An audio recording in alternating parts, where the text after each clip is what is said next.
So Nisha, what's your favourite Beethoven song? I think it has to be Moonlight Sonata. Oh God, why would you say that?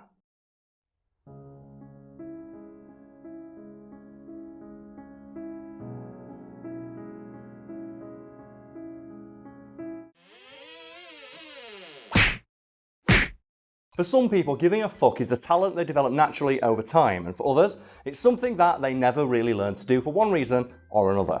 And judging by the reaction you'd have to being told what to do by rich dickheads, it would seem that the famed composer Beethoven fell into the latter category.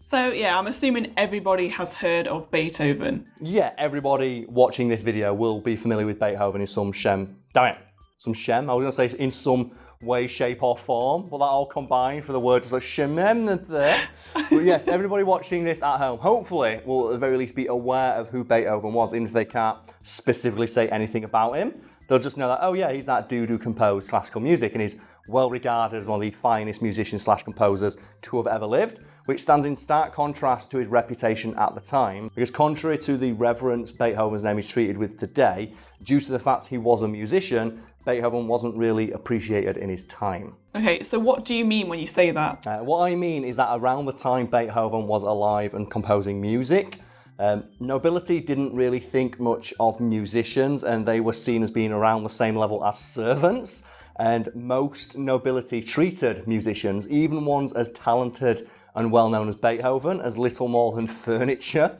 that they would move around and just pull out when they wanted to impress their friends, which, as you might imagine, didn't please Beethoven one fucking bit. Because I think one thing you can say about Beethoven is that he doesn't look impressed in any portrait of him ever painted. Because I think even the most famous image of Beethoven to exist, that one of him in the later stages of his life, furiously penning something on a manuscript, he's just like staring directly at you, even though it's a portrait. It looks like he was annoyed to have his portrait painted. It's weird. How does that work? His facial expression is a bit like that of Grumpy Cat. Yeah, it's just, he's looking right like, the fuck are you doing? I'm Beethoven, leave me alone. But it's a portrait, so he must have held that pose for like 9 hours. So it reminds me a little bit of the most famous image of George Washington, the one that's on the $1 bill, where he looks really stoic and reserved, and he's like clenched jaw, staring off into the middle distance. And the reason that he did that is because he had no teeth, and he famously wore dentures that weren't very well fitting. They weren't made of wood, but they were made of various other uncomfortable materials, no doubt a list of which will be below me as I'm speaking right now. And for that reason, he had to keep his jaw clenched shut to stop his teeth from falling out. So that look of quiet, reserved dignity was because he didn't want his teeth to fall out.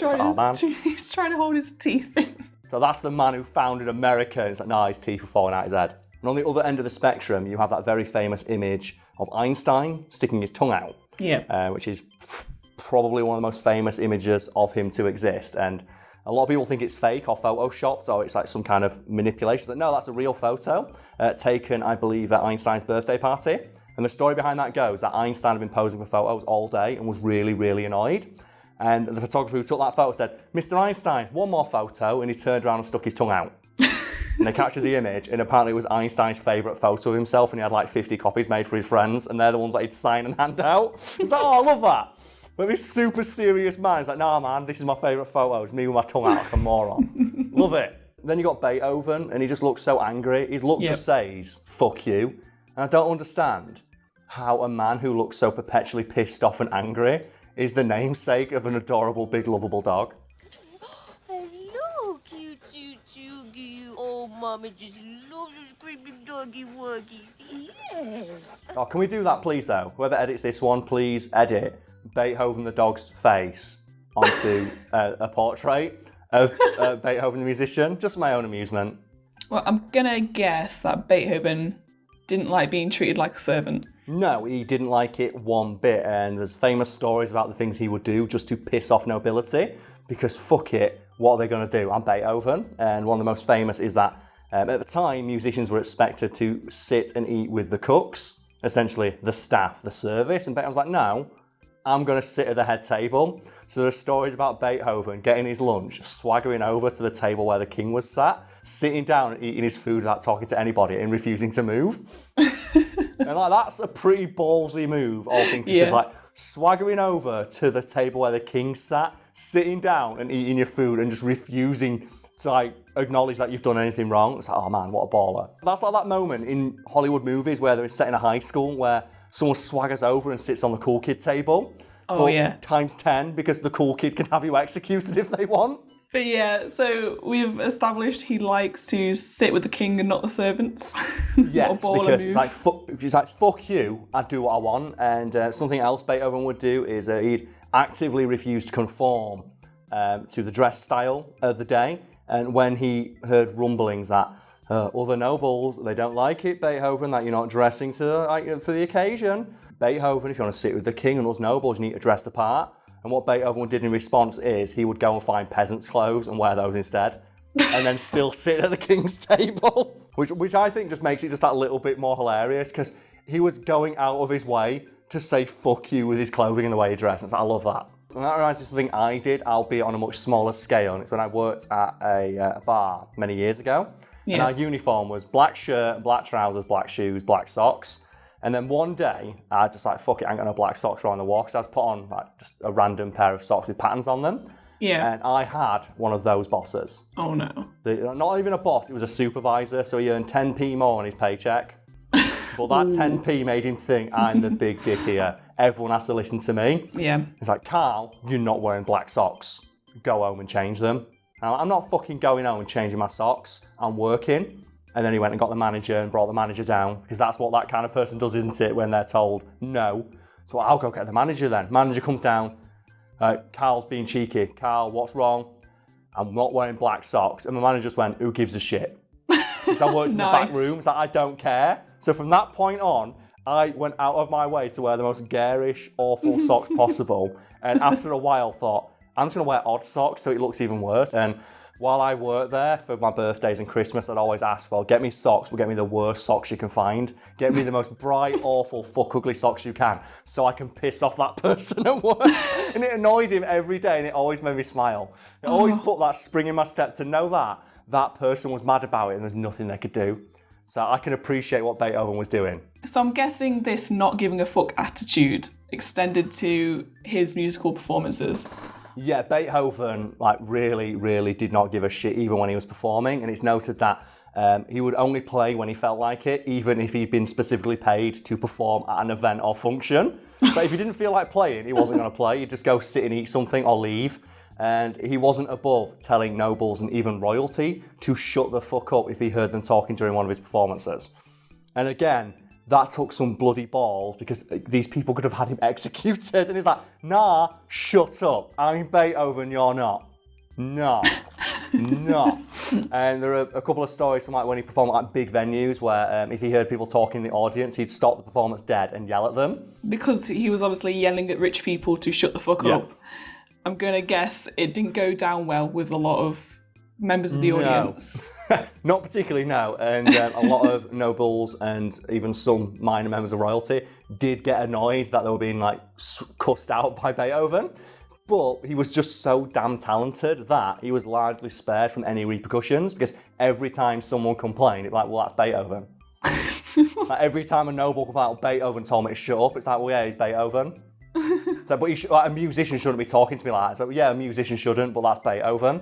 But they realise it maybe sets a shitty precedent for other musicians, because maybe other musicians will, start getting ideas above their station and similarly start, just cursing us out like Beethoven is. So, I shit you not, a rule was issued that just said, yeah, musicians still have to sit with the cooks, they still have to conform to court etiquette, but an exception is going to be made specifically for Beethoven, who is absolved from responsibility of conforming to court etiquette anymore.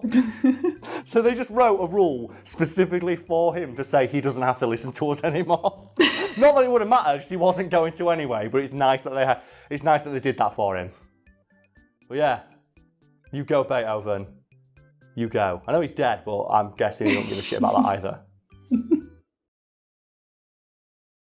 So Nisha, today's video has broadly been about the topic of a performer who didn't give a fuck. So have you ever seen a performer who just stopped giving a fuck midway through a performance and just cussed somebody out? Because I recall once I went to see Mick Foley, the wrestler, doing is a comedy / just Q&A session.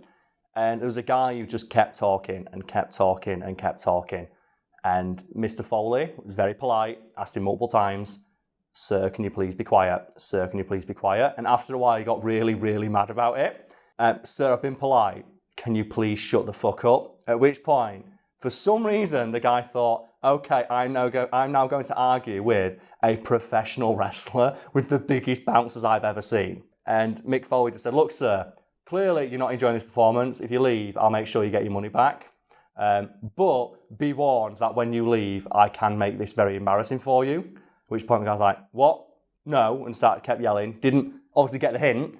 So what happened was the bouncers just swooped in, grabbed the guy, and as he was getting dragged out, music started playing, and the entire audience went, "Na na na na, na na na na, na na na, get wrecked." And it's like, oh gosh, it's so good, I love it. Oh, wow. Just that thing like, "Na na na." It's like, why are people, why do you yell at someone who has a microphone and bouncers? I don't get it. Yeah, I think I had the same sort of circumstance when I worked the job. It would have been about probably 7 years ago now. Okay. Where it was Jimmy Carr, and he had a heckler as well. Oh, I man. can remember because He's he was on the legendary balcony. Yeah. Because obviously most people know, Jimmy Carr is good with like comebacks and stuff like that and just doesn't take shit. And this guy was like continuously heckling to the point he was just annoying Jimmy and everyone else. So Jimmy was just like, "You know what, do you want to come down here and do the show yourself?" And it was just like, just shut up after that. Yeah. I love that when comedians do it. I've seen a couple of smaller comedians do it when someone's heckling. "Sir, if you think you can do better, come up to the stage." And like their mates will be like, yeah, go on. They give them the microphone and they'll stand there and they'll always be drunk and they'll be like doing the stumble back and forth and go, "Hey, how's everyone doing?" And the entire crowd is completely silent. And it's just like the most painfully quiet 30 seconds of that person's life before eventually they go, "This is shit anyway," and walk off. It's like, oh. The worst one I had is I was at a comedy show and there was a guy right at the very front vaping. But he wasn't just someone vaping, he was one of those dickheads who specifically engineers his vape pen to make as much smoke as possible. Great. And every 2 minutes would take a huge drag and blow a massive cloud of smoke directly into the air, obscuring everybody behind him's view. What a dick. And eventually the comedian just came out and went, "Look, you're having fun, but no other fucker in here can see me. Can you please stop doing that?" At which point the guy's like, "No." It's like, oh God, he's one of them. And I never understood like the mindset of those people. I'm going to yell at the guy with a microphone. Yeah. Which is what the comedian said. So sorry, I don't know if he's now stealing his joke because the guy started getting loud. He's like, "Why are you trying to talk over the guy who has a microphone?" And just like boomed his voice everywhere. He went, "And also, I probably wouldn't argue with the guy who can do this." To which the guy vaping clearly did not read the situation. Went, "Do what?" At which point the comedian clicked his fingers, pointed at him, and then 2 bouncers just emerged from the sides and dragged him out. It's like, why would you question that? It's like, I've got the microphone and I've got the power. Why would you it was so perfectly set up and the guy fell for it.